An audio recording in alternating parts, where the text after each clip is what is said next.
So today we're going to talk about Patarae, and I'm not even sure, I think the word has to do with oval, but I'm not sure much past that. So oval ornamentation, a lot of the work is inset into ovals, and the design that I'm going to show you today is one that I've used a few times. It works really nice on tee boxes. I've done it on some demi-lune tables, and it's just a shell. Now, where did I find that picture? Because the first question you might have is, well, I want to do this, but where do I get the drawings? Okay, this drawing here, I think, if I recall correctly, came from, there's a book on tea tables that you will not find in print, and if you are able to buy a copy, it's very expensive, but you may be able to find one at a library. And included in that book are about 4 or 5 pages of decorative bandings, all of the because it's a catalog of all New England tea tables, or tea tables in the Northeast. It may even go past New England. And it's 4 or 5 pages on the decorative bandings and all the different decorative bandings they use, and a couple of pages of Paterae. And so in the book, that oval's probably, you know, 1.5 inches or 2 inches long, because it's just, you know, a catalog sheet in a book, and it's in color. It looks pretty cool. But I, you know, scan the pages, make it bigger than I need to be so that I can see the level of detail that I need, and then I'll convert it to, generally I'll convert that to black and white so I can get a little bit better rendering of the lines, and maybe go in and simplify the lines. And what I end up with is this. And I've got copies of these. You can all have, you know, a copy of this if you want. I just ran a whole bunch of copies. And that's really what I'm going to use as I go in and create the design. You can make it any size you want. That happens to be the size that I'm going to work with today. And all it is, or the way I'm going to do it, all it is holly for the shell, and whatever you want the surround material to be. The demi-lune table I did it on, that happened to be ebony. What I'm going to use today will be mahogany. And it's a surprisingly simple process, okay, of cutting out the design and then sand shading it, and then putting the packet together. So if you like making puzzles, that's all you're doing. But there's always a little bit more to it to get the result that you want. Okay, so you can, I'll make sure I keep at least one here. You can hand these out if you want, if you guys want to take a look at it. I don't know if it'll show, yeah, it does in that picture too. What I want you to look at is, on the holly pieces, the grain direction. Okay, because when you look at the photograph, you'll notice that the grain direction is not going the same way. Okay, and that subtle difference in grain direction contributes a great deal to how the piece looks when it's done. Okay, it just makes the process of making it a tad more. Did everybody get one? Is there enough? Okay. All right. I have more, I think. Yeah, I printed out quite a few of them. So, but that subtle difference in grain direction makes a big difference in the finished piece. You wouldn't think so, because one of the things we like about holly is it's very straight grain and it doesn't have a really dramatic grain to it.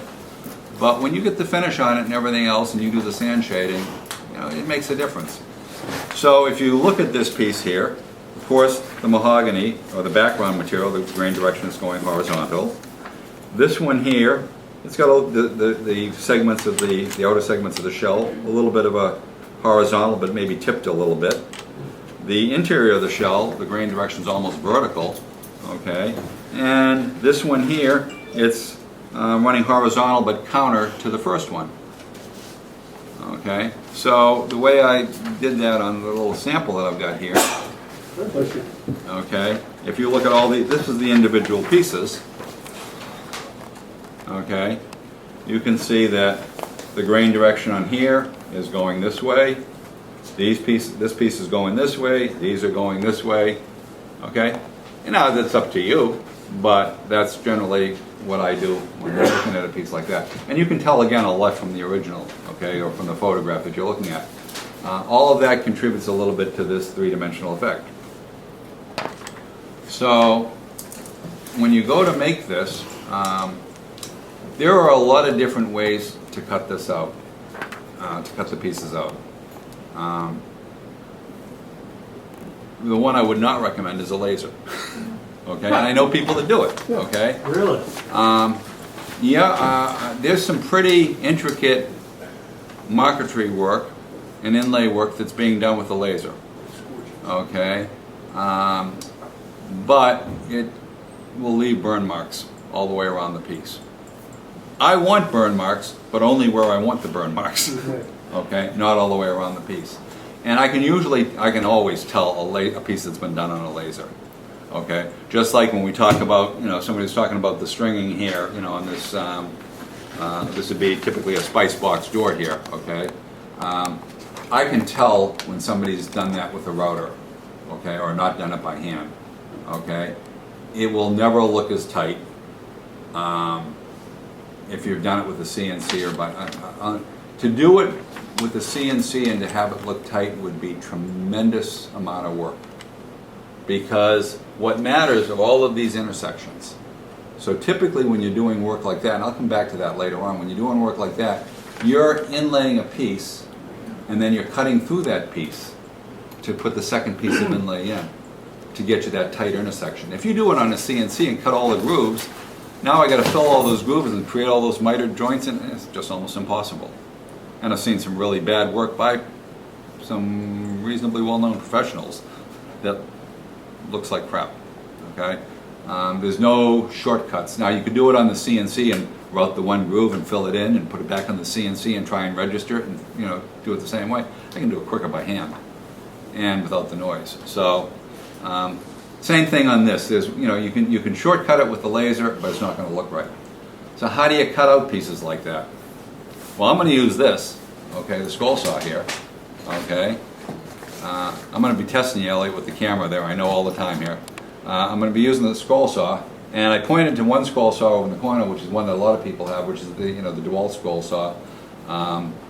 You can use it, but not with as fine a blade as I'm going to use here, okay.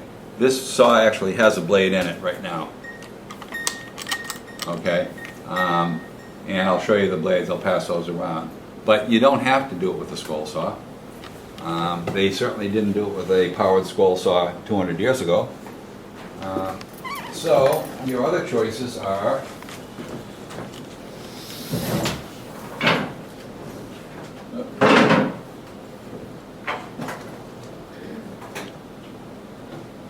didn't want to have too many things on my bench at one time, but your other choices that all work well, and some work a little better than others.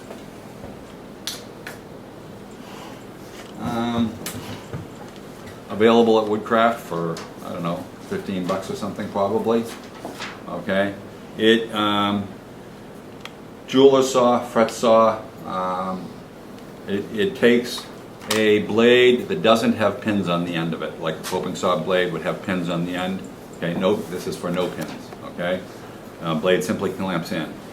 Challenge with these is tensioning the blade, especially as you get to a finer and finer blade. Same idea, adjustable throat. Because of that, tensioning is a bit easier, okay, but still a challenge. What's it called? A jeweler saw or a fret saw, okay.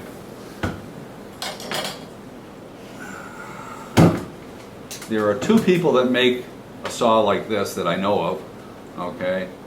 This was the first one that I came to see, and I bought quite a few years ago. Spent way too much money on it. Would do it again in a heartbeat, okay. This is a fret saw. This one is made by New Concepts. What makes it different is you have a tensioning mechanism here that you can adjust. So I can put the blade in, I can clamp the blade, I can pull this lever and adjust the tension. So I can draw a nice tension on the blade. It's got a very lightweight frame and a deep throat, so if I'm doing a deep design, I can get in there. I can turn the blade, works really nice. If I were to buy one today, I probably wouldn't buy this one. I'd buy one made by another boutique maker. Blue Spruce out in the West Coast, Dave Jeske, has come out with one that I think is an improvement on this one. And I haven't bought one yet, but I probably will. Okay? And it has to do with, again, the way he has the blade attached and the way, I don't know, does anybody have one of Jeske's? Okay? He just came out with it in the last 6 months or a year. And I think it's an improvement on this. But again, kind of ridiculously expensive. But good tools are. So you can do it with any of these things, okay? So you can spend anywhere from 15 bucks up, but it is going to, and you also look in the jewelry supply houses. I'm going to talk about the blades. That's where I get my blades, okay? And they all make jeweler saws. In fact, there's a powered version of this made by New Concepts, okay? So that's one way to do it. The other way to do it, and if you were trained in French marquetry or boule, is using a, let's see if I can pronounce, a chevalier. Chevalier. Okay, which is basically a frame like this where this is going back and forth, okay, and you're moving the work. And I don't have one because I don't do enough of it to justify the space or the time to make one or the investment to buy one. But if you did all of that all of the time, it's kind of cool. It requires working a little bit differently because now you're working with the piece like this here, okay, and the saw is going like this. And I don't know if I could do that. You're also using veneer pads. Well, that's what we're going to do today. That is what we're going to do today, okay? So we're still going to use packs, okay? So if you're using a saw like this and not a scroll saw like that, you have to have a way to hold the work. That repair didn't work. Okay. You have to have a way to hold the work. So, really complicated. Most of my jigs are really complicated. People that have had me for an instructor know that I don't spend a lot of time making jigs unless it's a jig that I'm going to use over and over and over again. Okay? So it's just a bird's mouth. Okay? So this clamps on the bench. Whatever I'm cutting goes right here. The saw can go up or down. The work is supported all the way around, and I can cut it. Okay? You know, really simple. But when I'm doing something like this, if I can, I like to be a little bit more efficient. So I am going to use this. What makes this better than the DeWalt? On a scroll saw, there are really two things you care about, I think, okay? Maybe three. One is, how easy is it to clamp and unclamp the blade? Because you're going to be doing that a lot, okay? So these clamps have got to work really well, hold the blade really well, and not be a struggle to find where the blade has to go in. Okay, and this is not the highest end scroll saw by any means. There are scroll saws that cost twice what this does. Okay, this is an Excalibur. If you were to go out and buy one today, Excalibur was bought by General Tool. General Tool kind of went under. They're trying to come back. But King, if you were to go to Woodcraft or someplace, you'd see one under the King name, and that's the same. It's the same saw. Okay, they bought the rights to have it made in China or wherever. But I care about how well it clamps the blade, how easy it is. I care about how well it tensions the blade and how easy it is, and how constant it holds that tension throughout the stroke, which is where this one is different than the DeWalt. If I were to put this blade on the DeWalt, I'd probably break it almost every time. Okay, once I fire up the machine. Okay, I will probably break this blade in the course of doing one packet. I probably will break 2 or 3 of them. Okay, maybe not, depends on how good my day is going. But I will not be able to do it at all with this fine a blade on the DeWalt. I'd have to use a little bit heavier blade. I want to use as fine a blade as I can because at the end I want this piece to look like there's virtually no curve. Okay, no amount of space taken away by the blade. There are other ways that people get around that. You can cut inlay and marquetry with a bevel, okay, and inlay all the pieces. On a design like this, doing packet cutting, pretty much impossible, okay? Because I'm going to cut those differing grain directions all at the same time, okay? And then I'm going to use the pieces that I want and throw away half the pieces that I've cut, or use them for, I don't know, here they are. Anybody want them? Okay, I'll show you that a little bit. And then the third thing I care about is that there's not a lot of vibration in the machine. Okay, the smoother running it is, again, the better it's going to be for the work that I'm doing. So I really like this machine. It serves a purpose. It's not the most expensive one, but it does a real good job. If I weren't using this, I'd be using this. Okay, and it'll work just as well. It just takes a little bit longer to do it. This requires me to think about two things at the same time. Keeping the stroke, keeping the stroke up and down while I'm turning the part. Okay, I'm not changing anything. I'm never turning the saw. I'm just kind of keeping the saw constant, and I'm turning the packet. That's like me trying to walk and chew gum at the same time. I'm not the best at it. Okay, so here I only have to think about one of those things. Question? Yeah. When you said packet cutting, are you going to take this and trace like 10 parts out? I'm going to show you exactly how I'm going to do this. Yep. Okay. Because remember what I talked about, the different grain directions and so on, okay? So one of the first things that we're going to do is we're going to figure out how to make that packet, okay? And how I go about it anyway. Which is a good place for me to say the thing that I say to almost everybody when I'm teaching or doing a workshop. There's always more than one way to do something, okay? If anybody tells you this is the only way to do it, get up and walk out. When it comes to safety, that might be true, but for most things, there's different methods. What I'm doing here is a combination of a lot of the methods that I learned from Steve Latta, okay, who I think when it comes to inlay and Paterae and everything else is just a fantastic, first of all, he's a fantastic individual, okay? I consider him a friend, and he's very skilled at this and got me interested in it in the first place 20 years ago or whatever. So a lot of it is adaptations on his work, but I have put my own spin on it. Some of it is from, I'm going to draw a blank on the name now. There's a lot of, no, it's not Silas Koff, although Silas Koff is very talented in this, but there's another fellow that does a lot of inlay work, marquetry works, published a book. Some of the packet building techniques I adapted from his work. But it's a combination, you build your own way. So, again, there's all sorts of different ways to approach something. I'm just going to show you the way I do it. Okay? What I will end up with after I've made a packet, okay, and gone through the process, is I'm going to end up with basically this. One of these is the one I'm going to use. Okay? 3 of them are pretty much throwaways or, practice pieces, or, you could use them for something else. It might still look good, it's just not the way I intended it to be, because in only one case is the grain going all the way I want. Okay? And if I pass this around, let me just see here for a second, see if I can tell which one is the right one.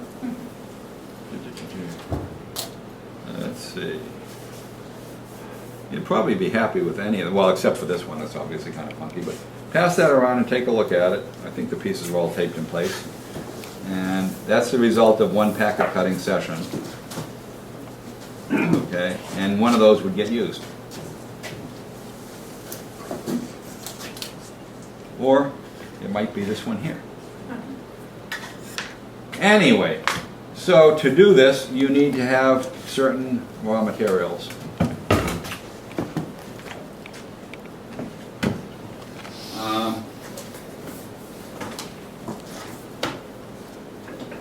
You need to have holly. If you can't find holly, can you use other things? Yeah. Not as well. Holly is wonderful. It's straight grain. It's white. Stays white. I've got holly that I've sawed from a log, and I've got holly veneer. And I Remember I told you about being opportunistic when you have a chance to buy things? I probably have 1,000 square feet of holly veneer. That's why we can't find it. Might be, but I am willing to part with some of it if somebody needs some. Okay, I've got pieces that are 6 feet long, sequence matched. They're all a little bit thinner than I would like. If I had my druthers, they'd all be about 32 thousandths. These are all a little bit less than that, but not a lot. And what I will do is I will, and there's, you can see some of it up on the shelf there. There's, that's the shorter pieces, and I've got a lot of longer pieces. I will find the really straight grain material, which would be right along here, and I'll reserve that for stringing. And I'll cut out my stringing and so on from that. And then I will find, and possibly for delicate pieces like this, and then I'll find the pieces that, that's the piece I sawed. That was not the veneer, but I'll find a piece that, that is not so straight grain like this here, okay? And I'll use this for bell flowers or other Patarae or things like that where I don't need a 36-inch long piece, you know, 32nd of an inch wide that's just going to break if I try to cut it out of that. So we're going to use some of this today. This is some that I had sawed. This is resawn from a log. But if you can find holly, if you can find it when it's been freshly cut, and you can get it dried, or dry it yourself properly so it stays white, that's the best way, because then you can make it whatever thickness you want. Okay? But for this kind of work here, I use the veneer that I have. It works great. So I need some holly. Get another piece here. And I need some mahogany. That'll work. And then I usually take something else. In this case here, just some cherry that I use as backer veneers, anything else. You don't have to, that you could just use more mahogany if you wanted to. And what I'm going to do is, looking at my pattern here, the way I want grain direction, I'm going to take this, and you can see what I've done here before. This is the results. This is after I did that last packet that I have there. The grain direction is, I've even got them marked on here which one I did. So the grain direction on this piece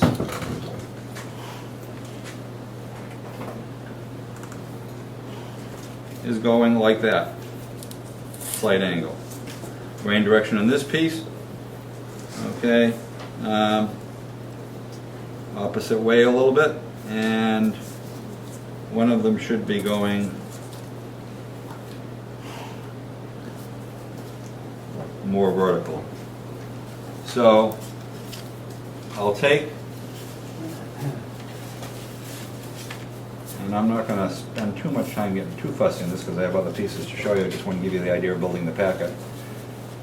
I'll just take out and I'll put the window through here, and I'll say, well, where do I want that, which direction do I want that grain to be? And I can turn this whatever way I want, okay? So, right there, and I may even mark it right on the top, what the grain direction is going, so that I can figure it out later. Okay, and I'll say, okay, that grain direction right there. Would that work for anything? Nope, I want more of a, I want a little bit more dramatic grain direction. I want the grain direction to be more like that, okay? Where it is really coming down at an angle like that. So I can just make a square here. And that's going to be one part of the packet right there. Okay? And then I can find grain direction another way. Draw it out here, draw my grain direction, That'll be another part of the packet. Go to a third piece if I need to.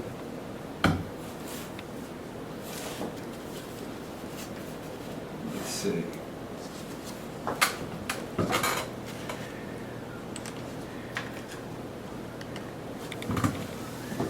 Maybe I'll go this way here.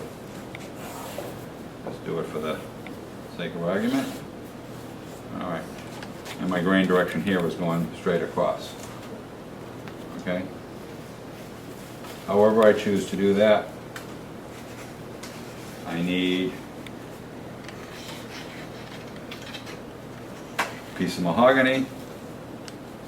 What was your step before that? Did you glue this to a piece and then use that to cut I haven't that yet. window No, up? I haven't yet. I'm just trying to make, I start with just whatever size rectangle I need. I happen to be using this because okay. it's about the right size, okay? And I'm gonna need, typically I'll take and grab a couple of pieces of backer veneer here. And this is, none of this is exact here. This is all just getting you something. All right. I don't want to overcomplicate this.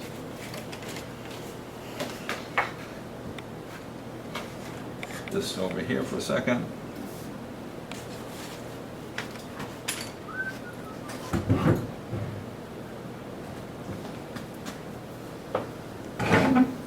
This. And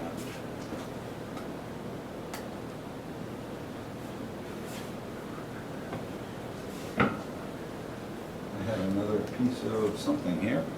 I don't see it. I can use anything. I just want to be able to cut this.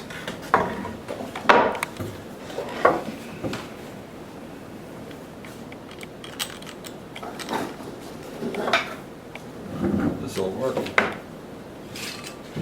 Again, keep it as simple as you can.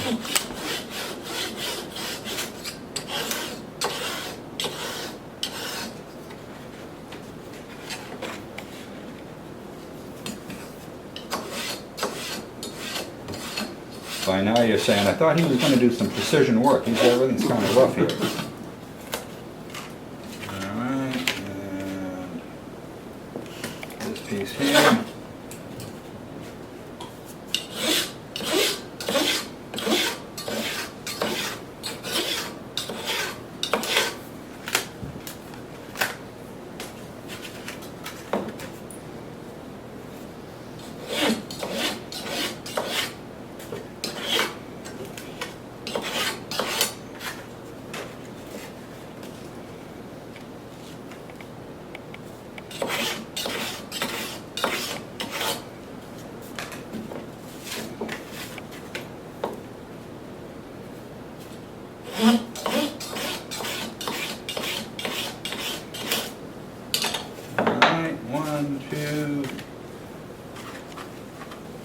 There was a time when holly, I couldn't find holly at all, where I would save every little piece like this. I have to confess I don't do that anymore. And, it's just like when I started woodworking, every scrap of hardwood I saved. And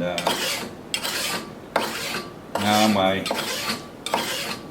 brother-in-law heats his garage with some pretty exotic wood. And we have artisanal fires in our fireplace every winter. Because it just can consume your workshop. I mean, the short storage and scrap storage and everything else. And if you're tripping over things, it's not very productive. Okay, so I have now got 3 different layers of holly. We'll grab some mahogany. Now, depending upon what I was inlaying this into, this could be quite a bit larger, you know, than that piece there. And let's get some cherry going here. And the only reason I'm using the cherry is it's just some very inexpensive veneer that I have a ton of. So it makes a really good back of veneer. And I'm just trying to build up a little thickness to the packet.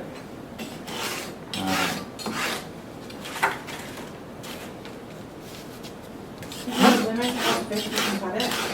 What's that? Is there a limit to the number of layers? I'm just cutting one layer here. No, when you're in the scroll saw. Oh, not that I've encountered. I mean, you can do a packet that's a ½ inch thick, really. You know, and we're not going to be anywhere near that.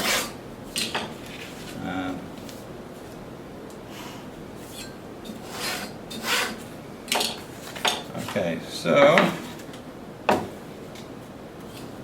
try to keep this from being too much like watching paint dry here. Okay.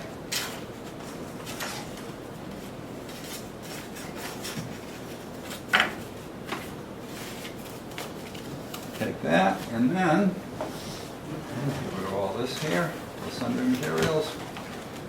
I like to also take a little piece of foam board. You don't have to, but I find it makes it a little bit easier. I don't made that the right size, not close enough. Okay. So the design.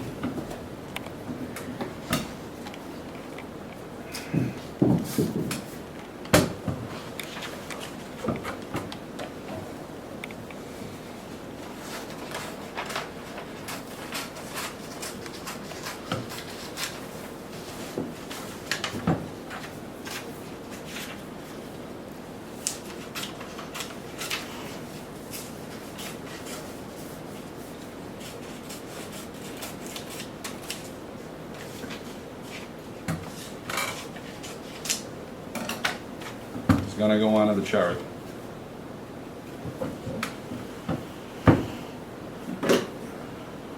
If you want to be a purist, get your hide glue out.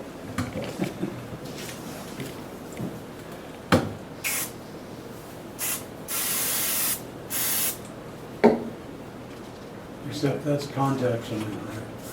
Very dilute. Yeah, I don't even know what it is, to be honest with you. It's, 3M77 adhesive. Yes, I use, I use for a lot of different things, typically something like this here. And one of the reasons that I do use the cherry is I'm not trying to peel this off a part that I want to keep. Okay? Now, if you spray this on one surface and let it tack up just a little bit and then put it on, it peels off pretty easy. If you spray it on both surfaces and put it together wet, you'll never get it off. But if you put it on cherry, it doesn't matter, because I don't care about that anyway. All right, now all I'm going to do is put my packet together.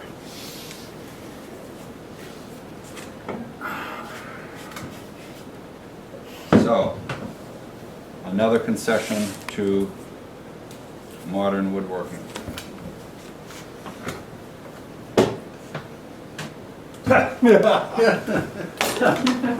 Pin nailer. 23 gauge pin nailer. Yep, all we need is another little brad here, and that thing will, let the glue dry there, right?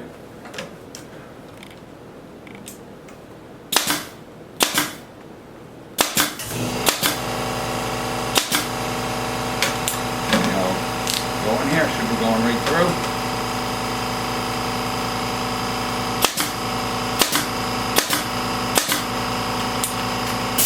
Marty, you just nailed that to your bench. Yes, you did, deliberately.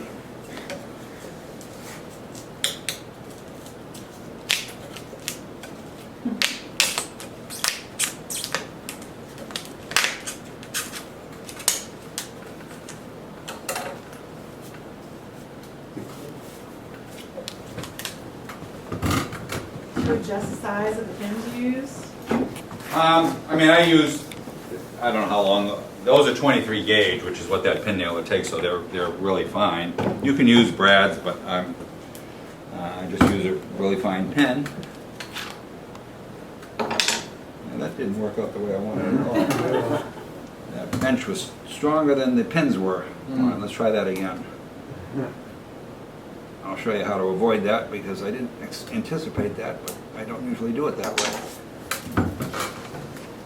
The solution to that is more of this.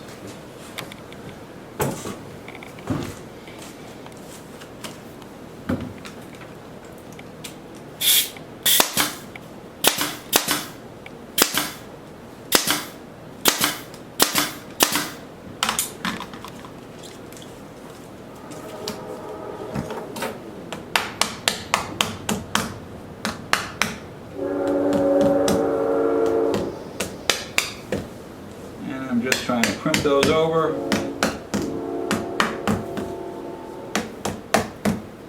On that side. And then I'll shoot a couple this way.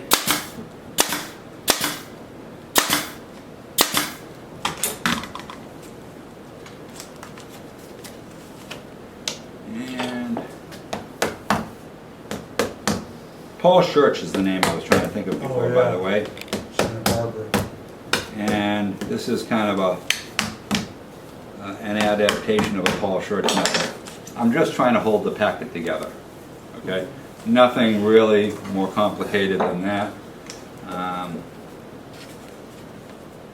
They're all out of the way of any of my cut lines. The purists will probably be rolling over in their graves, but frankly it works really well. And that's all I care about. I need to be efficient when I'm doing this. How would the purists do it, Roger? I mean, I've seen people tape them together. Dabs of high glue will work. But you got to be able to separate it reasonably easy at the end. And like I say, this method here, the little pin nailer, I know is a Paul Church method. I don't remember how Steve does it. Do you remember, Jerry? I thought he used some sort of tape. Yeah, I mean, I suppose you could use double stick tape. You can wrap the packet and tape and all of that. But I just want to be reasonably quick and efficient. Okay, so now I've got a packet. Okay, and obviously I'm going to cut all my outlines here, as you saw here. But I've got a really fine blade, so let's talk about the blade.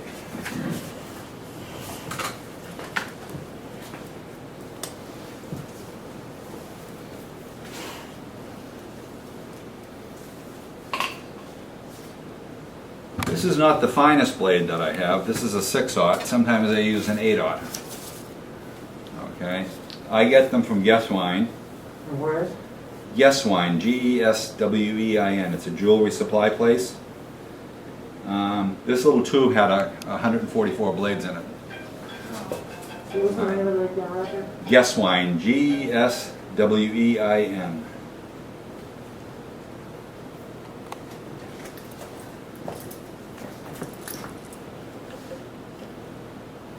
Is it online? G-E-S-S, two S's. There you go, two S's. I'm just looking at their label right here. And they're online. And as soon as I can get an individual blade out here, I will pass it around to you. Because they are that. So this is much finer than the Pegasus? Oh, I'll let you be the judge of that.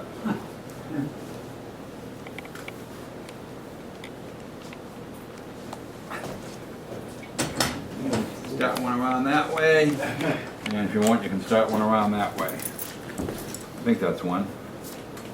That's a 6/0 blade. I have some 8/0 blades that are even finer than that. Okay. So it's porcupine quill. Enough so that when I'm working with it, I have to feel the teeth to see which side the teeth are on. I can't see it, okay, unless I put the magnifiers on. Okay. But, like any other scroll saw work, I have to start a hole. So I'm using a numbered drill.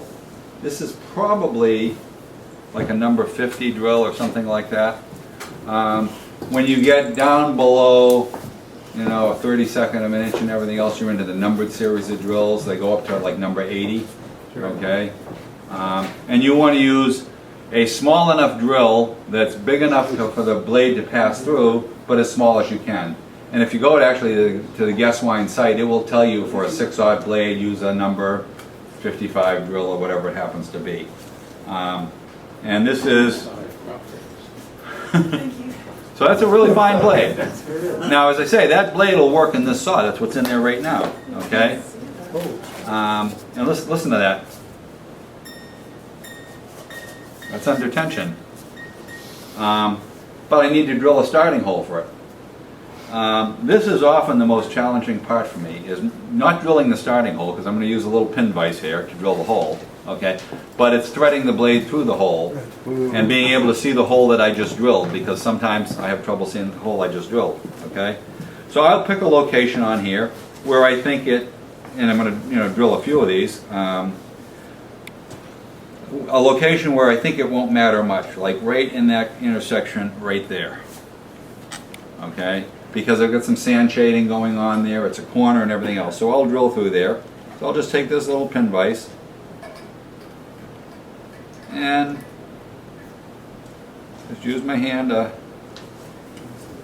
drill right through. There you go, all right? Now, this is also a good time to do this. because I'll forget where that hole is, okay? And so I'll do that. So that gets me the ability to cut out that interior section there. And I may find that sometimes I have to come in even from the other side and just run that drill through again, because that hole is just big enough for that blade to go through. And then I will find another place, because I need some place outside of that circle, because that's going to be that interior cutout. I need a place outside of there, and we can go for, let's say maybe we go up there. And we're going to do the same thing.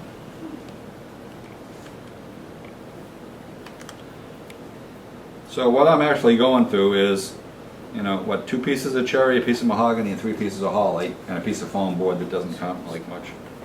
Okay, but the foam board gives this whole packet a little bit of rigidity, as opposed to, and the ability to use the the pin nails to kind of hold everything together. So there's my other hole.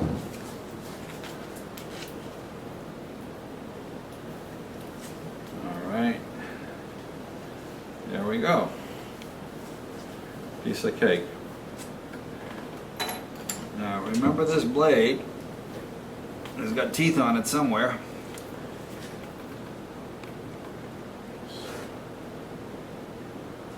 I can't see them, but I can feel them. Now if I put the magnifier on, okay, then I can see them.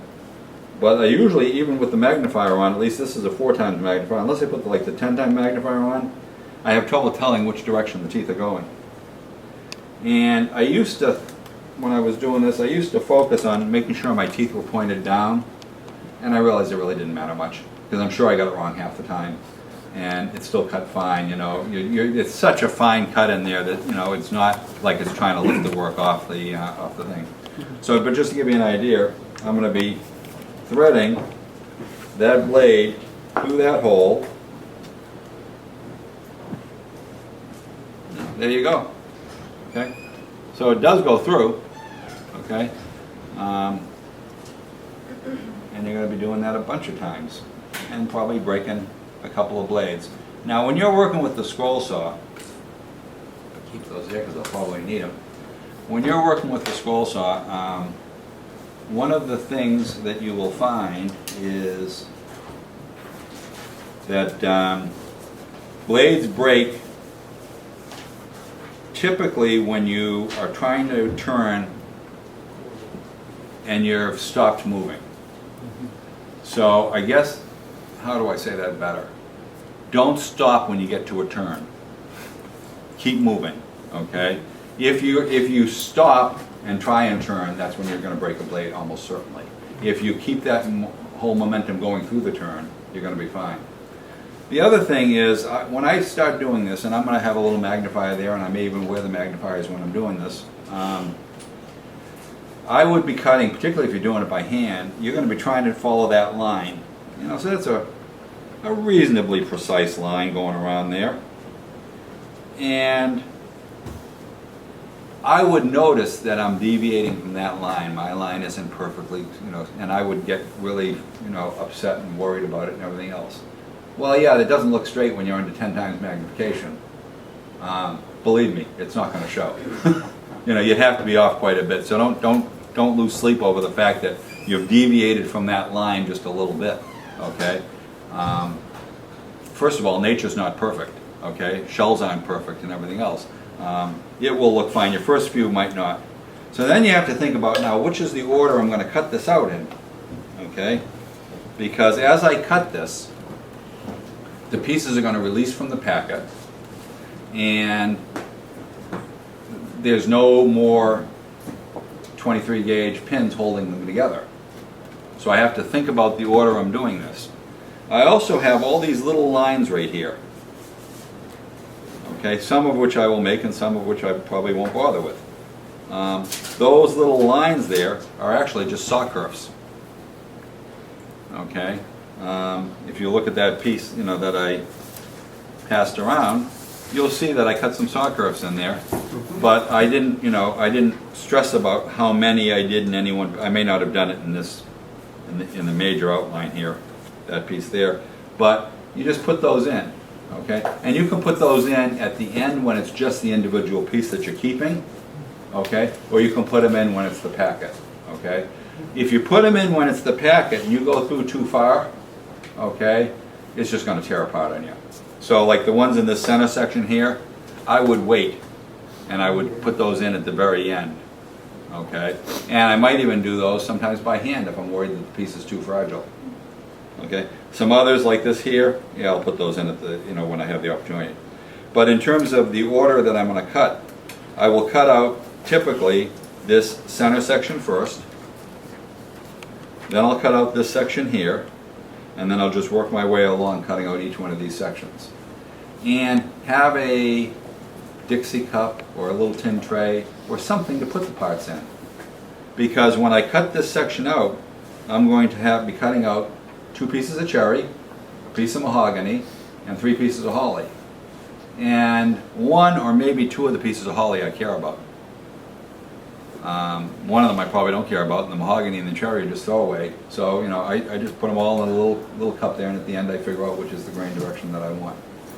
This little piece here, frequently once it gets stuck right inside there. Okay? So it's a good idea also when you're doing something like this to have swept the floor before you started. Okay, just like if you're carving, okay, always a good idea to sweep the floor before you start carving, because that piece that chips out, okay, and you need to find it to glue it back in. All right. So that's the extent of building the packet. Any questions on that? It's not that complicated, you know. I'm trying to put in pieces where I know that I've changed that grain orientation, okay, so that I can get the different look that I want at the end. You didn't treat the veneer in any way. You didn't talk about flattening the veneer. No, this holly was all flat enough. Yeah. You have to soften it or anything? Not this. No. I mean, if I were using a you know, a crotch veneer or something else like that that was had a lot of texture going to it, I'd use veneer softener on that. In fact, let's go through here for a second, Elliot. The base with just a backer veneer on it for a music stand tablet, okay? So this is quarter sawn basswood glued up so that it's very dimensionally stable. And then there's just cherry backer veneer on both sides of it. And then what that's going to get on it is, this gets to the softening part of it.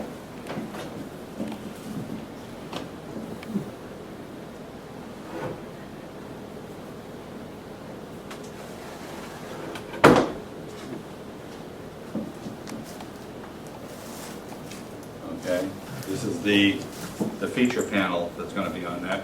So this is mahogany, crotch mahogany. Now that's been flattened, okay, that's flat enough now to glue down. That probably had an inch of curl to it when I started. So that all gets, softened with veneer softener and clamped and held flat until I can glue it on there. So, if you're working with something like that, certainly you are. If you're working with something like this, which is going to be,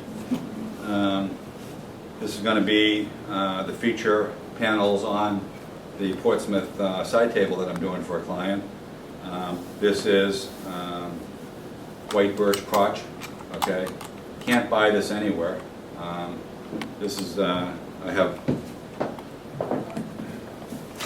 think the only person probably that has more of this around now than I do is probably David Lamb.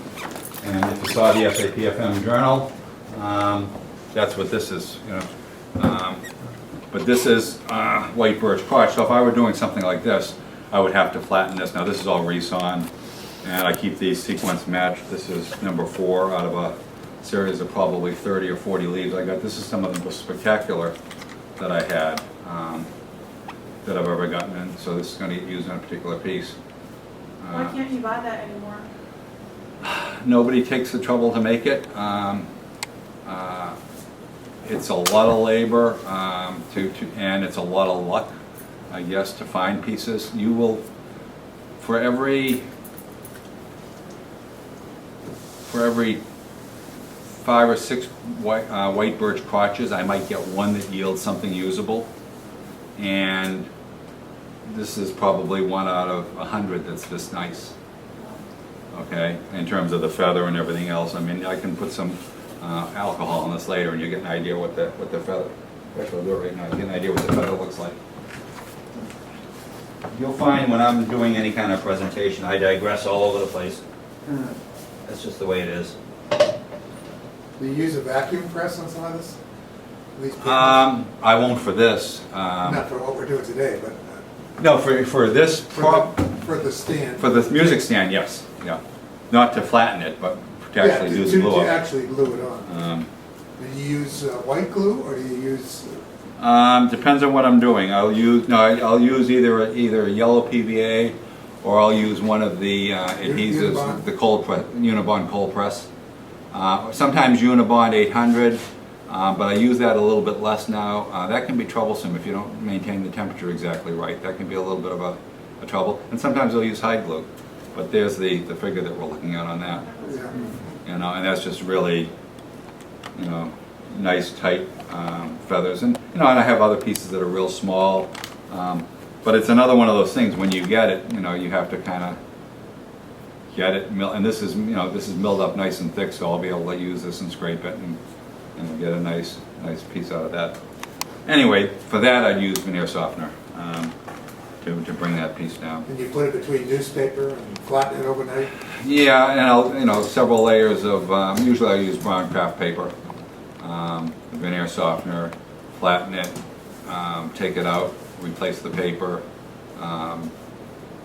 be patient.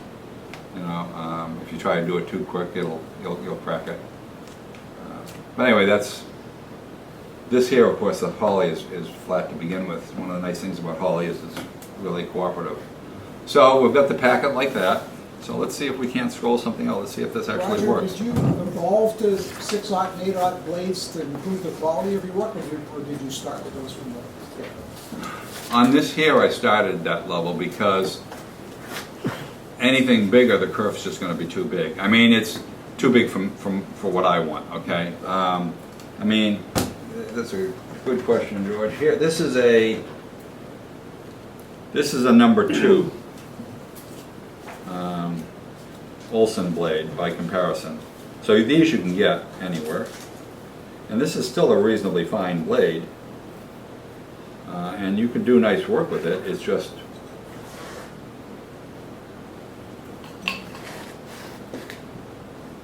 compare the two. I mean, it's so it's. I'll leave those up here. You can look at afterwards. And I've got quite a few different scroll blades. I just want that curve to disappear as much as I can, except where I want it to be, which is some of the lines.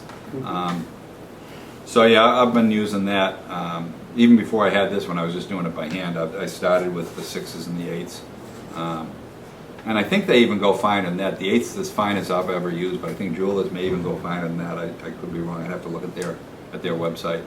And they're not expensive. You buy these,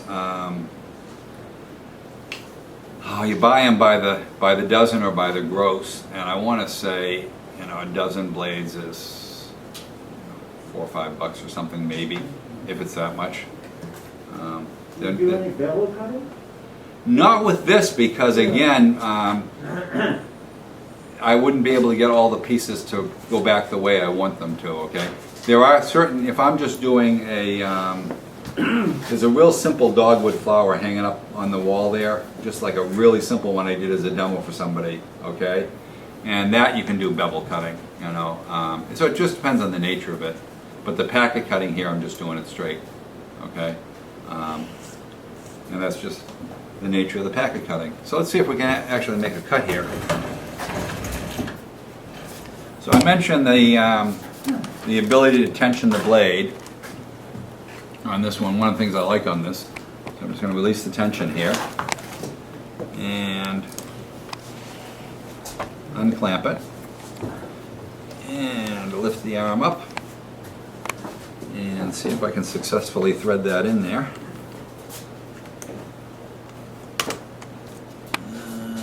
That's the hole I want there. Nice thing too on these blades is they're flexible enough you can almost bend the blade without fear of crimping it.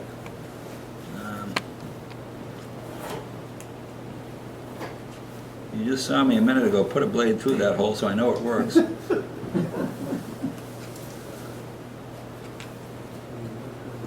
There we go. All right.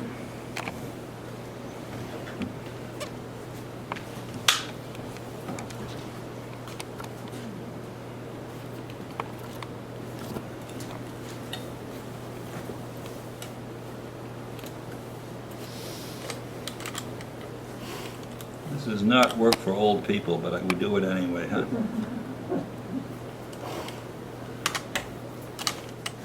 Come on.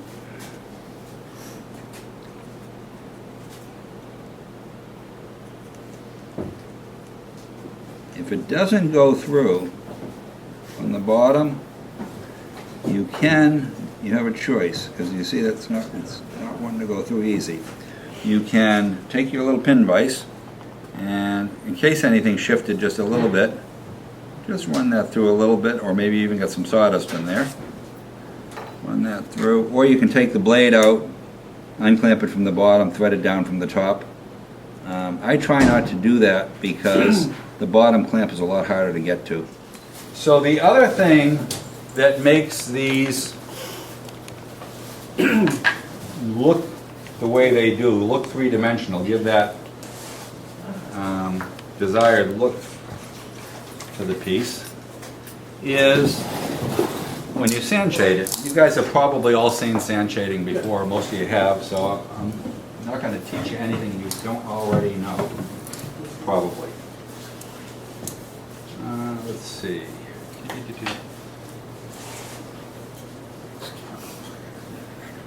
Where is the big board? There we go.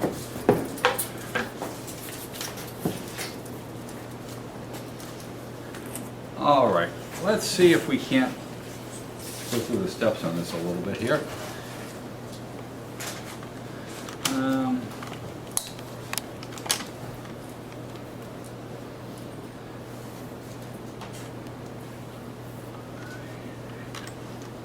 Let's see, I'm trying to think of which drawer I have it in.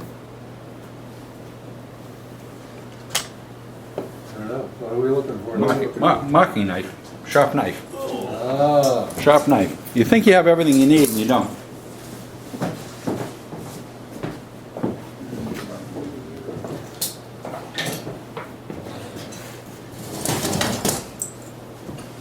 All right.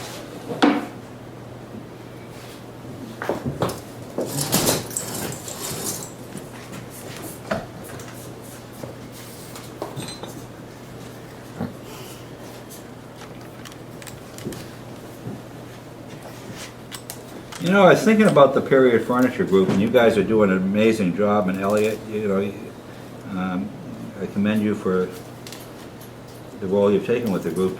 I was thinking this morning how I was at the very first meeting of the Period Furniture Group when the guild started it. It was a meeting at Jeff Ames' shop. Jeff is retired and living the good life out in Arizona somewhere now, but he used to have a shop in Stratford, was it? I can't remember which town it was, and we had a meeting down in his basement and talked about period furniture and wondered whether or not there were enough people in the guild that would be interested in period furniture, whether that group would ever survive. And that's got to be 1998 or something like that. So I guess the answer is yes, there was enough interest. And I heard Elliot talking about going down to a trip to the Yale. Whether you go as part of the group or whether you go on your own, make that trip. Jerry, you've been there, right? Yeah. It is one of the most accessible collections of furniture. I assume you're going to the stacks and not just to the museum. Yeah, stacks, Okay. not the museum at all. And it is one of the most accessible places to look at period furniture, and one of the most cooperative people you'll ever meet with in terms of, you want to look at something up close? Have at it. So I highly encourage that. All right, now I've taken this apart, and I'm going to try not to lose any of the little pieces here. I've already lost one. All right. And we're going to take the background and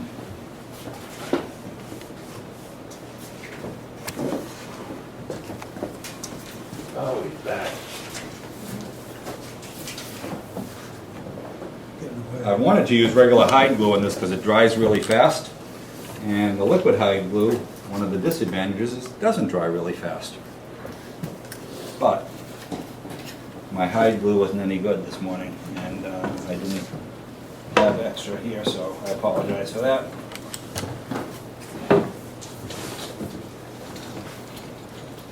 We'll manage.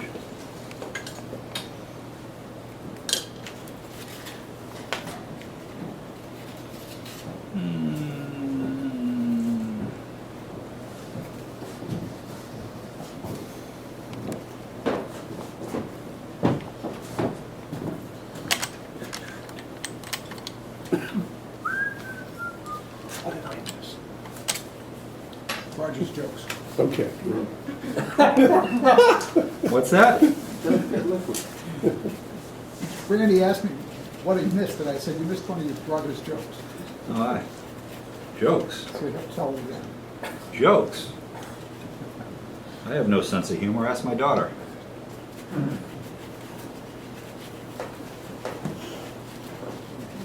All right. You can tell how fussy I'm being with this here, right? Look at that. This is precision work here. In the middle of the sheet.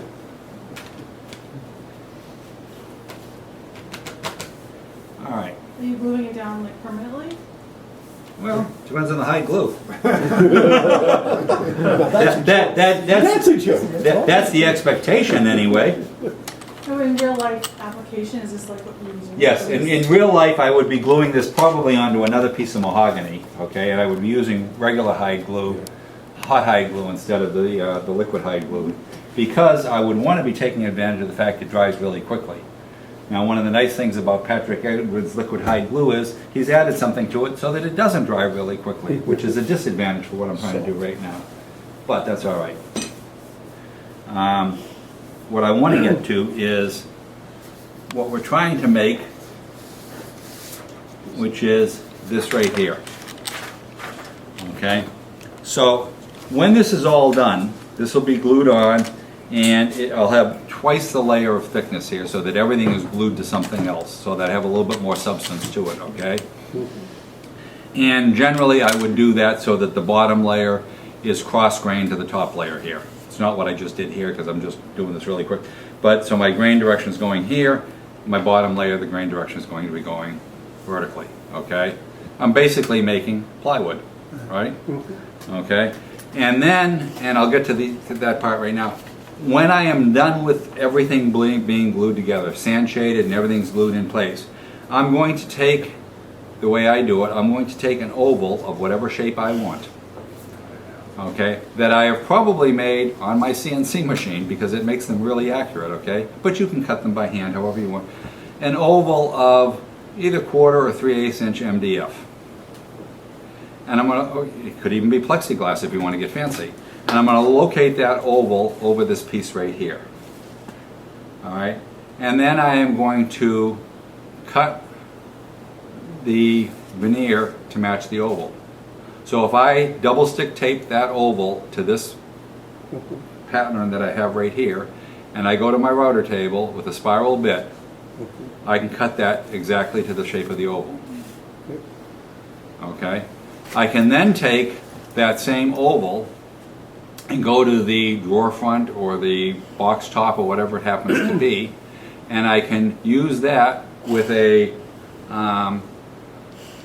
bit and a template guide and create an oval slightly larger than the one I've created here, big enough for my stringing to fit in.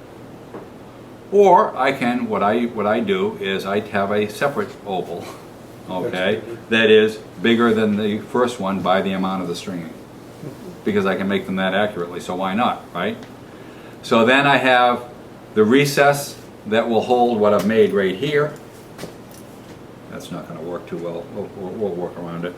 And a bigger oval, okay, to allow for the stringing. So I'll cut this out, the smaller size. I'll cut the piece out on the drawer front, the bigger size. The difference between the two is going to be filled by the holly stringing, if I decide to put stringing in, and most of the time you would. Okay? But what I want to get to is, and I did lose a piece. Good thing I have spares. What I want to get to is the sand shading. So what gives this dimension is when we sand shade it. This piece here, this very delicate piece around here, okay, has just the smallest amount of shading down this bottom edge here. You almost could do without it completely, but it has a little bit down the bottom edge there, okay? So that bottom edge is, let's get that piece here. This is the piece that'll break real easy. Okay. I want to put a little bit of shading just down here. Not a lot. So over here I have, and this is the only way to do it, by the way, is you must use a cast iron pan. Yep. Okay, and you must use fine Bermuda sand that somebody brought back to you from Bermuda. Or England Air Force Base. Yeah. Okay, because we all know that this is the best sand. Yeah. Because it's really fine. And I kid you not, I actually have a container that I put that away in, and I've used the same sand for many years because it does work really well. Okay, so I'm going to first take a piece that doesn't matter. Stick it in the sand. That sand's probably an inch thick right now. Stick it down in the sand. 1, 2, 3, 4, 5. Okay. I want to get an idea how hot that sand is. I've got that on high right now deliberately, okay? So I'm going to take this piece here. 1, 2, 3.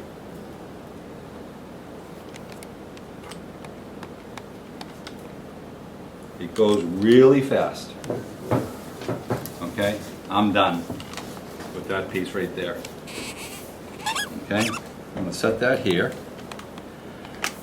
All right. So you're copying off of that particular pattern right now? Well, Do you get into that- like where's the sun coming from and where the shadow should be? Is that you could, I suppose. I don't.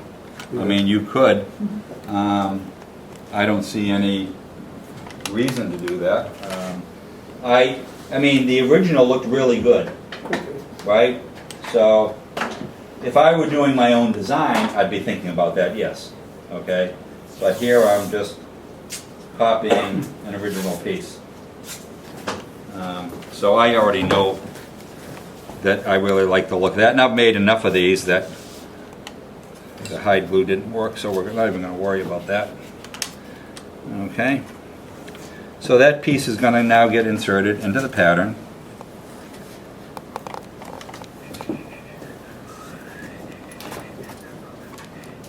glue it up now, or just? I would actually take hot hide glue, and as soon as I've got that piece done, put it right in there. Okay, it's sand shaded the way I want, okay? I'm inserting that in there. There's a little bit of glue in there. It may actually hold, okay?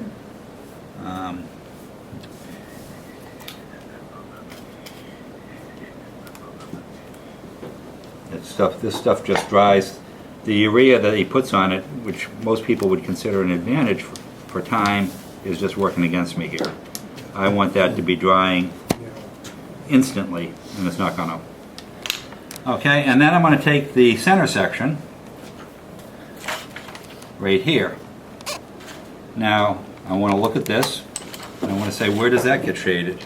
That in there, a little bit all along the bottom, but heavy on the two corners there, right? All right, so same thing.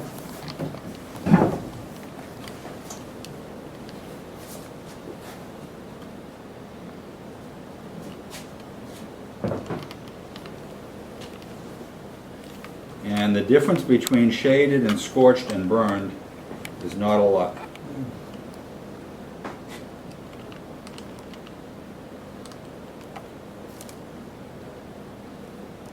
Okay, I like that. And then a little bit along the bottom. And the depth of the sand is what's giving you that nice gradient. Okay? So that it's not a sharp line. I'm working upside down here, but that's all right. And that's going to go in like that.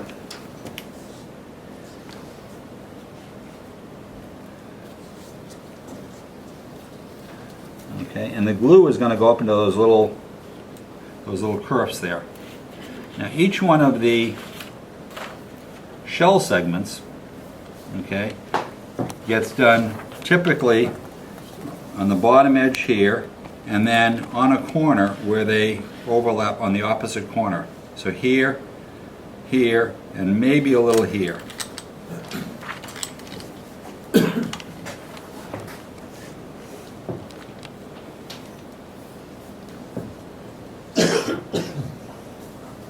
You can use tweezers. I have tweezers if. Does the sand burn you when you touch it?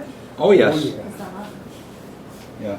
I mean, when I'm doing it a lot, or if I'm doing really tiny pieces, you know, I can get in like that. And not burn your fingers. Not burn my fingers, because the smaller pieces have to go down into the sand. Very, very hot. So All right. I've never seen it burn before, so. All right, and then that piece is gonna go. Very good CDs that you can get through Lee Nelson. Oh. This whole thing, and stringing and Yeah, they're probably Steve Ladder's DVDs, aren't they, or yeah. CDs. Yeah, he's got the CDs? several that are really. Yeah, one thing that he didn't address though was the grain direction. Yeah, that's subtle, but it's not. You know, I mean, in the finished piece, I without the hide glue, I apologize. That's just not gonna hold down the way I want it to. You use PLA too? No, I just need something that dries really quick. You got that Got some instant glue? M77? I could use super glue and an activator Yeah. and really go off the period case here, right? Use your 77. All right. And we're gonna come in here with my tweezers because this is getting to the smaller pieces. Metal spoon, and you can bring the color before the sand over it. That's another area. See how quickly that shading takes place, though? It is not anything you want to be. Well, For the beach. you can't do it from the beach up here. When I'm in Georgia, about England Air Force Base, that's the. All right, and It's like when we used to have cigarette ashtray. pop that in. It's that fine as cigarette. Now, as you're building the pattern, okay, before you actually glue each piece in, you can look at the shading and say, is that doing what I want it to do? So when I look at that, right, I'm seeing right here, I don't have any shading going on right there. And I'd like to. All right, so I'm going to take that piece out. You can also get fine sand on How is this gonna work? You know, I'm kind of joking about the sand. You can use any sand, but the finer sand does really work better. You can use play sand from Home Depot and run it through a flour sieve. Yeah, I suppose you could. I was in Florida. Is there any recovery from overshading? No. Throw it away. Yeah. But you've made three pieces, so just grab one of the other pieces. You know. So that looks a little bit better now, because now I've got some definition going between the two. Use that for everything. See how that, just that little bit of shading right in there, okay, makes a world of difference. Heck, I've lost my last little piece is on the floor somewhere. Is that by your It's right there. Yeah, it could be. It's the It's really clean. tiny one. It's probably this one right here. That's it. No, that's not it. But I have more, okay? You know, this, at some point in time, this is going to look like watching paint dry. It's not going to be terribly exciting, but don't burn your fingers. And that's going to go like that. And you just build up that whole packet that way there. But I think you get the idea without going into every step of that, okay? How that's going to work. Does that make sense? All right. And again, I'll be satisfied with how it looks. I'll use my liquid hide glue. I'll glue it in place. When it's all done, okay, I'll then take some more liquid hide glue and spread it all over the top and wipe it right in there. The liquid hide glue, okay? So, or hot hide glue, I said liquid hide, hot hide glue. So I've melted it myself, okay? And I'll actually rub it over the top, and it's gonna fill in any of these little kerfs or anything else, okay? And give you that really seamless look. And at the end, when you scrape it, it's just gonna, any of the excess glue is gonna, it's just like the hammer veneering that you're learning. The glue goes on, you know, it's counterintuitive. The glue goes on the finished side, right? But that's how you do it. You spread the glue on, it's a lubricant and everything else. So now I have this packet glued up here. I'll take my oval, my templates that I've made, you know, out of wood. I'll lay that right over there, position the way I want it, okay? And use that to cut out my oval, okay? And then, so now I've got a built-up packet, 2 layers thick, okay, with the oval all around it. You're cutting it how? With a knife? If I'm just working off a paper pattern, then a knife or a scroll saw. I can trace it, and I can do it with a scroll saw, or I can do it with a knife. If I'm working off of the 1/4" MDF templates, which is what I normally do, okay, then I'm taking this over to the router table, okay, and I'm pattern routing it with with a bit following the template here, okay, just zipping through that veneer gives me a perfect piece, okay. And you don't have a problem with tear out on the end? I use, you can, but I use a compression bit, okay? A compression bit, anybody familiar with them? No. Let me grab one and show you. You're not going to like me though, because then you're going to want to buy one and then you're going to have to spend a lot of money. So, a compression bit looks like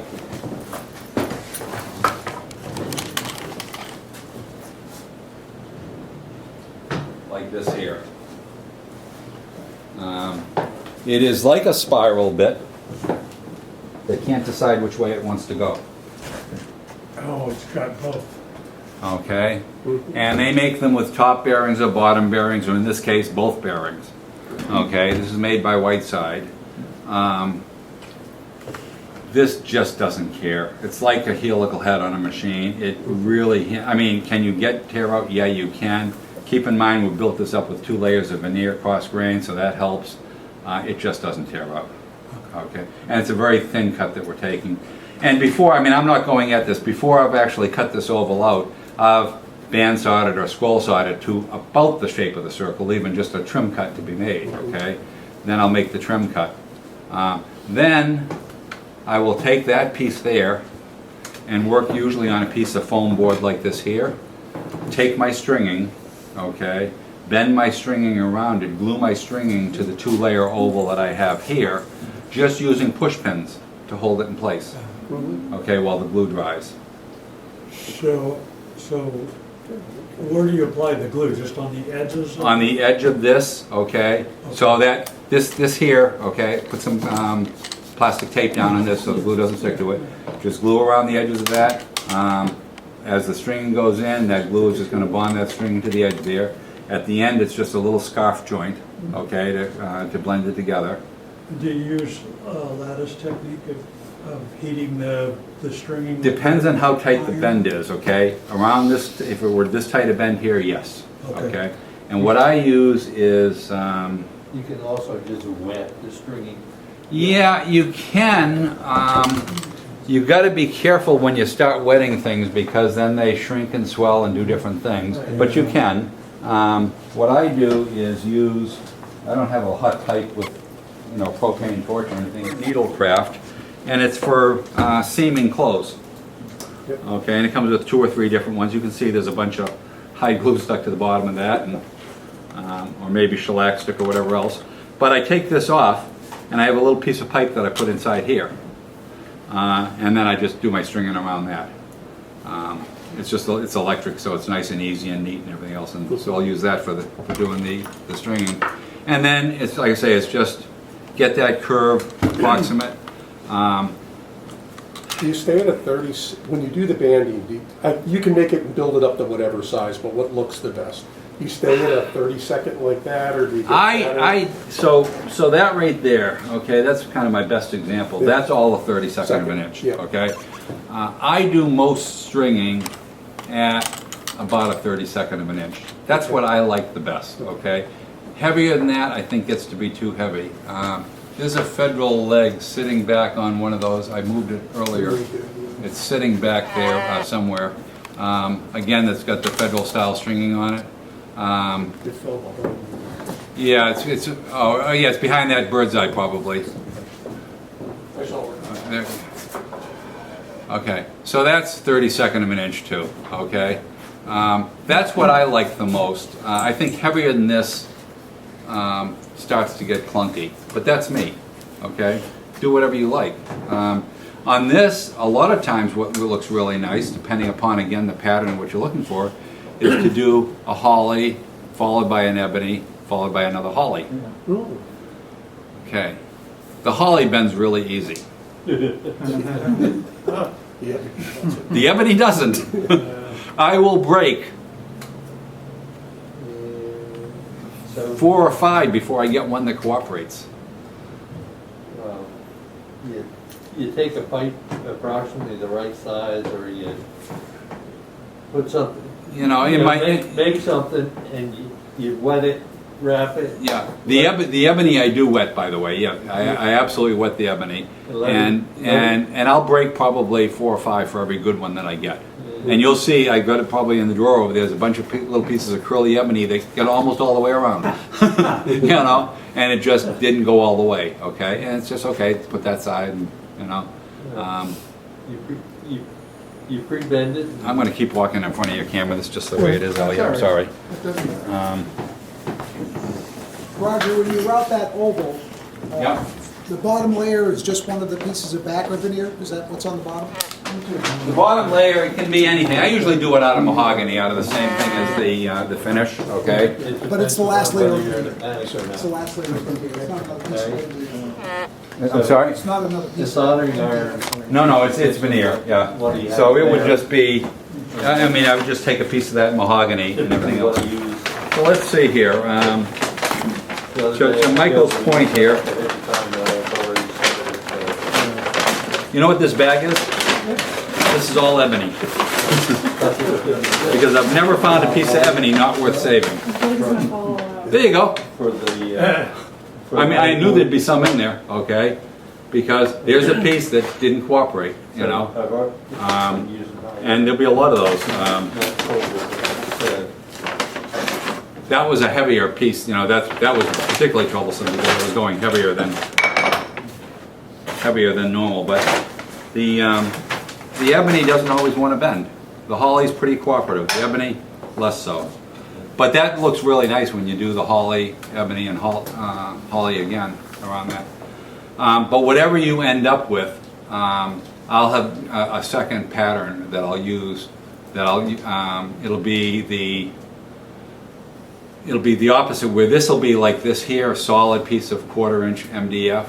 The pattern that I use to do the door will be the female version, larger by whatever amount of stringing I'm going to have. Okay, and I'll make it tight, and if it doesn't quite fit, just a card scraper around the holly or whatever your last veneer is, and get it to drop right in tight. There's other ways to do it. I've seen people do it lots of different ways. That's the way I get the nicest fit. Is to actually have a template offset, and it's pretty easy. If you use CNCs, it's pretty easy to get an offset template by whatever dimension you want. You can do them by hand. You can get in there and cut it with a router plane, scribe it, and cut it all sorts of different ways. But that works pretty efficient for me. So that's the way I do that. What else? Is there anything I didn't cover on that?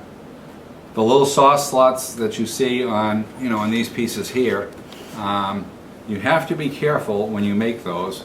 I will normally cut this piece out first, then come back to here and cut those little slots in at the end, as opposed to trying to do it while I'm cutting this shape, because this is already pretty darn fragile. Okay, and those kerfs are going to take away 70% of the cross, but those little kerfs there make a world of difference when they get filled up with the glue and go into the final piece. So whether you do this, or you can take pretty much any pattern you want, look at it. As I say, this piece here, which is not going to cooperate from a glue standpoint, but you saw them. The grain direction makes a big difference, I think. It gives that, if in nature the shell has got the pattern going this way, well, as that shell wraps around like this, that grain, the grain direction of the shell is changing as well, and you're trying to replicate nature as much as you can. So little things like that. Questions on the tools or the techniques or anything on that? How are we doing time-wise? We still good for time? You want to talk about banding or something? Sure. On that leg, how did you make the grooves to inlay the holly? Okay, let me ask this question, because I got time to do all this stuff. Okay, and I'm interested in it. Do you want to talk about inlay, or do you want to talk about banding? And I'll do both if you want. Oh, Inlay more? what's Okay. that called on the? This is inlay. Okay. And what's banding? Banding is the decorative elements that I'll show you some examples of it afterwards. Oh, okay. Okay, but we'll do the inlay real quick. Okay. So I need to get 2 quick props here. Here. Well, Okay. Steve Latta has, again, CDs on. Yep. looking at I don't know if he does this one or not. Okay. This one is this Seymour's used this. Okay, and this is walnut with holly on either edge of it. Okay. But what do you notice the most about that banding? Just Grain direction? the coloration. Yeah, well, the grain direction. Well, the grain direction is this way here, Yeah. but how about that variation in shading and everything else, okay? I think that's what makes that banding particularly special when you get it on a piece and everything else, is you've got that variation from light to dark. So how do you get that? Heartwood and sapwood? It's heartwood and sapwood, and what you have to do is, the first thing you have to do is you have to find some walnut that's not been steamed. So some air-dried walnut, okay? Because you want that really good variation between the light sapwood and the dark heartwood, okay? You then take and cut that into blocks, okay, cross grain, so that you have that variation, but then you book match them, repeatedly book match them. So this is actually, it's booked right here, and right here, and right here, and so on, okay? And you build up the brick of book match pieces that way. I actually have some of the blocks over in the drawer there. And build up your probably 1 inch wide or 1.5 inches wide, a series of book match blocks along that way. Surround that with your holly on both sides and your banding press.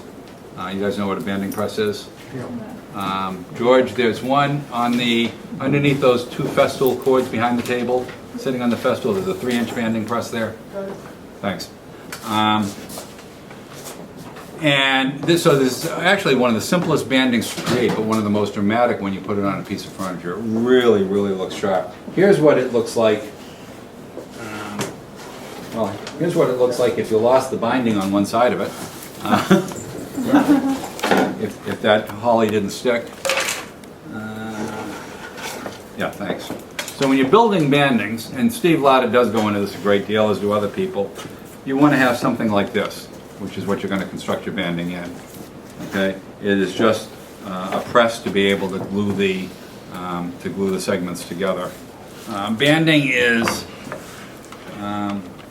an interesting process of reverse, and if you're trying to replicate one, it's a lot of reverse engineering.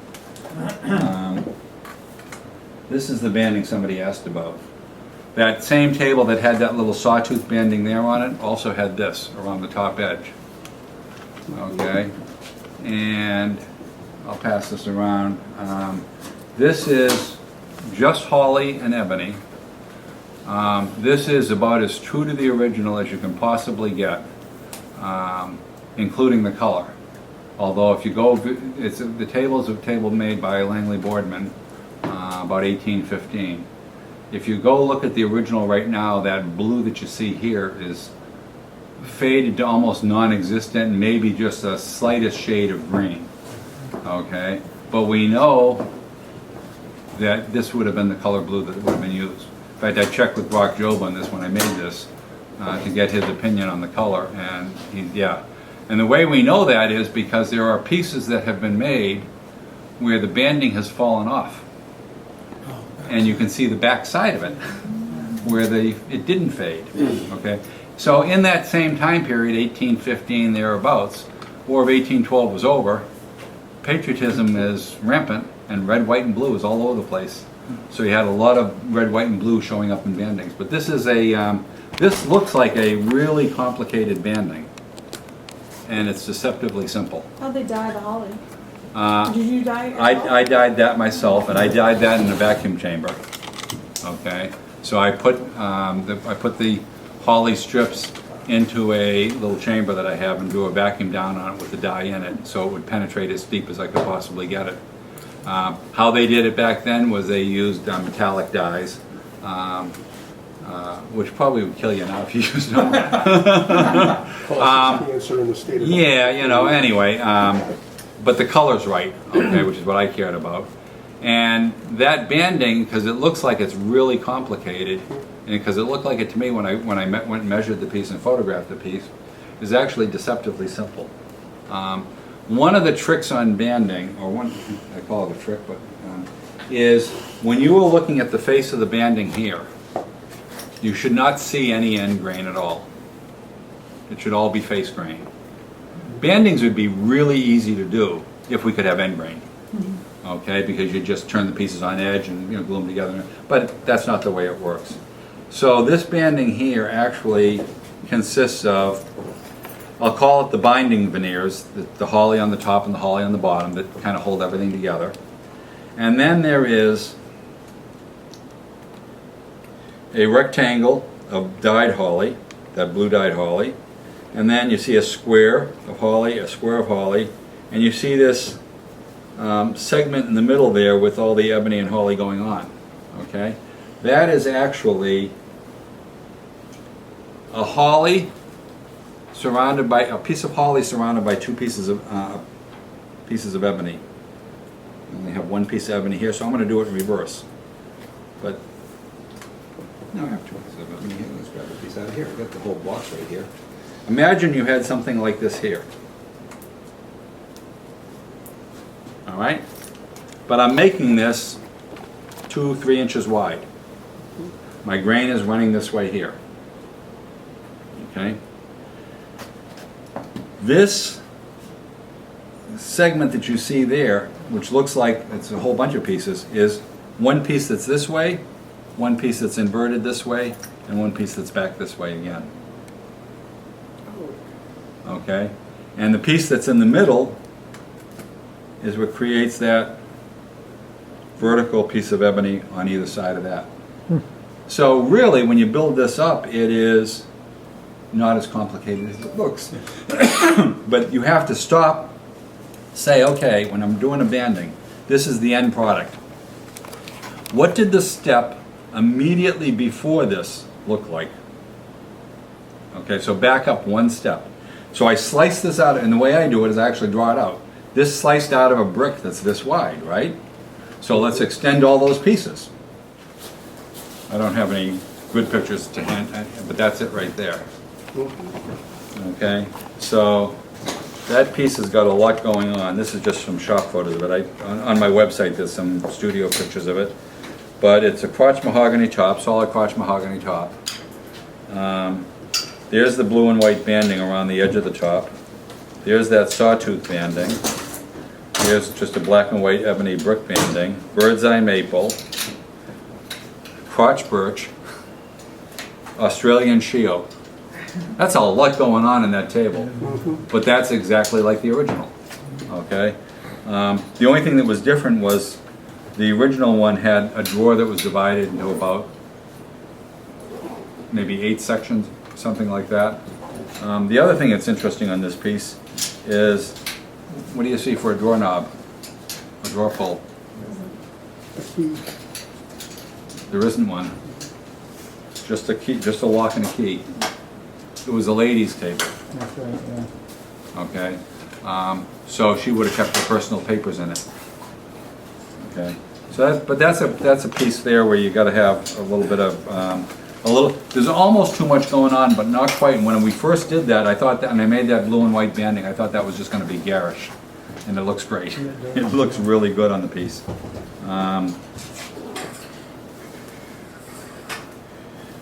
There's that music stand with the Beethoven banding. Okay. Which was kind of a nice piece. Oh, and there's a shell, that same shell, inlaid, but this time inlaid in ebony.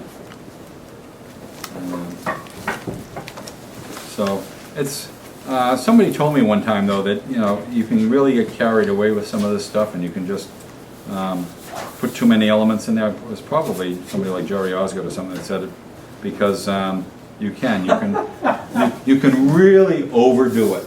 Okay, and I know. Jerry said that? I think he did. Oh, and some that's hard to believe. well, some of his work is over the top, but it all Yeah, works. it is. But it all works. It might not have been him. It might have been Garrett. But subtle is usually the key, especially if it's a more contemporary piece. All right, Roger. Other questions? Thank you very much. All right, I'll be here if you got questions. You want to say anything, let me know.